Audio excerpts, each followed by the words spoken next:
এক সাহাবীকে জিজ্ঞেস করছে, আপনি বলেন তো নবী কেমন? উনি বলছে কাসিমুল ওয়াজহ। এক শব্দ কইছে, মানে হলো তিনি ছিলেন এমন যার প্রতিটা অঙ্গ, চোখ, নাক, কান, হাত, আঙ্গুল, ঠোঁট, প্রতিটা অঙ্গ যদি আলাদা আলাদা দেখি তাইলে সবচেয়ে সুন্দর, সারা অঙ্গ যদি একসাথে দেখি তাইলেও সবচেয়ে সুন্দর। তিনি আমরা। আরেকজন কেউ আমনে কোন, আরেক সাহাবী আমনে কোন তো নবী কেমন? উনি বলতেছে আমি কইতাম না, তিনি ছিলেন এমন ওয়াসিমুল ওয়াজহ, তিনি ছিলেন এমন যাকে একবার দেখলে আবার দেখতে মন চায়, দ্বিতীয়বার দেখলে প্রথমবারের চাইতে আরো সুন্দর মনে হয়, যত তারে দেখি তত আরো সুন্দর লাগে।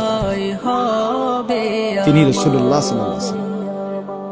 আহা মুসলমান, কাকে ছেড়ে দিলাম, কার সুন্নাত ছেড়ে দিলাম?